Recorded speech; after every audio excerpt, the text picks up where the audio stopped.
اب اس آیت پر ہم اور آپ کیسے عمل کریں گے؟ مثال کے طور پر گناہ ہم سے بھی ہوئے، آپ سے بھی ہوئے، اور قرآن کہتا ہے جب گناہ زیادہ ہو جائیں تم سے تو جاؤ رسول کے دربار میں، رسول کے دربار میں۔ اب مان لیا کہ مدینہ کے دربار میں ہر ایک گنہگار کو پہنچنا ضروری ہوتا تو آج کے حالات بتا رہے ہیں کہ ہر غریب اور ہر امیر نہیں پہنچ سکتا، حالات الگ مختلف ہوتے ہیں۔ اور آج تو حج اور عمرے اس قدر مہنگے ہو گئے کہ ایک عام آدمی کے بس سے باہر ہوتے نظر آتے ہیں، اور گناہوں کا تو سیلاب ہمارے پاس ایسا ہے کہ ہر مہینے جائیں تو بھی کم ہے۔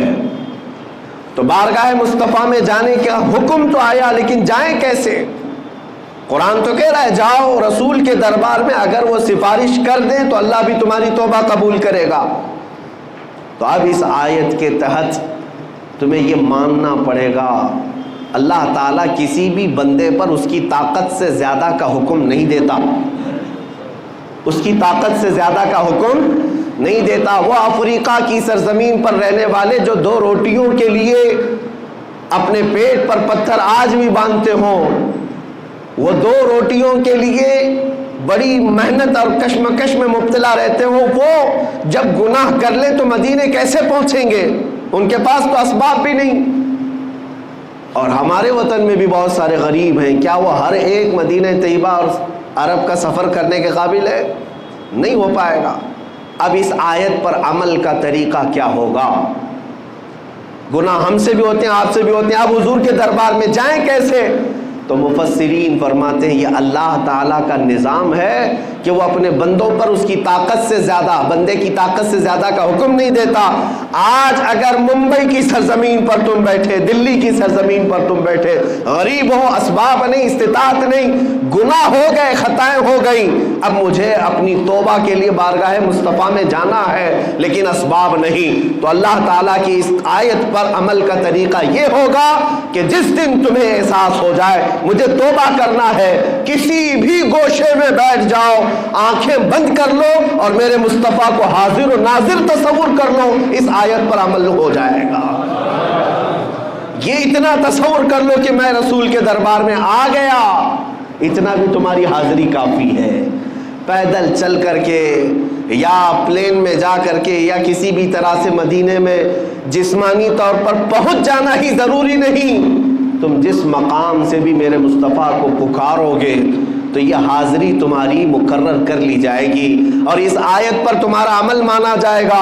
آج تم سے گناہ ہوئے، شام میں بیٹھا اور میرے آقا کا تصور کیا اور کہا یا رسول اللہ میں گنہگار ہوں، میں خطا کار ہوں، کر کے تمہارے گناہ مانگے تمہاری پناہ، تم کہو دامن میں آ، تم پہ کروڑوں درود۔ اعلیٰ حضرت بریلی شریف میں بیٹھ کر کے ہی تو یہ تمنا کر رہے تھے، گندے نکمے کمی، مہنگے ہیں کوڑی کے تین، کون ہمیں پالتا، تم پہ کروڑوں درود، بے ہنرو بے تمیز کس کو ہوئے ہیں عزیز، ایک تمہارے سوا تم پہ کروڑوں درود۔ بارگاہ مصطفیٰ میں جب بندہ یہاں سے آرزو کرتا ہے، تمنا کرتا ہے، تو میرے مصطفیٰ کریم صلی اللہ تعالیٰ علیہ وسلم وہی مدینے سے اللہ کی بارگاہ میں اس بندے کی سفارش کرتے ہیں، مولا فلاں بن فلاں نے مجھے آج پکارا ہے، فلاں کا بیٹا گناہوں سے توبہ کرنے کے لیے بڑی دور سے مجھے پکارا ہے اور میں اس کی سفارش کر رہا ہوں، مولا تو اس کی توبہ قبول کر لے۔ عزیزان گرامی وقار، حج پر ہر ایک کا جانا ممکن تو نہیں لگتا، لیکن بارگاہ مصطفیٰ میں ہر ایک کا پہنچنا ممکن ہے۔ اسی طرح کی ایک بات میں آپ کو بتاؤں، سچی طلب ہے، سچی تمنا ہے تو تمہاری روحیں وہاں پر حاضری دیا کرتی ہیں، حاضری دیا کرتی ہیں۔ حضرت عبداللہ ابن مبارک وہ حج کے لیے نکلے تھے، حج کے لیے اس وقت جب نکلتے تھے تو پیدل ہوتے، قافلوں پر جاتے، اونٹ اور گھوڑے کے سفر ہوتے۔ حضرت عبداللہ ابن مبارک سفر کے لیے نکلے خراسان سے، اور درمیان راستے میں ان کا قافلہ چل رہا تھا، ایک جگہ پر ان کا پڑاؤ ہوا رات کو، اور صبح صبح جب بیدار ہوئے تو آپ اٹھ کر کے دیکھتے ہیں قریب میں ایک کچرا کا پورا کوڑا دان جہاں پر لوگ کچرے لا کر پھینکتے ہیں، ایک گڑھا تھا، وہاں پر ایک چھوٹی 8 سال کی بچی بیٹھی کچرے میں کچھ ڈھونڈ رہی تھی۔ ابن مبارک فرماتے میں قریب جا کر دیکھا، ایک چھوٹی سی بہت خوبصورت بچی ہے،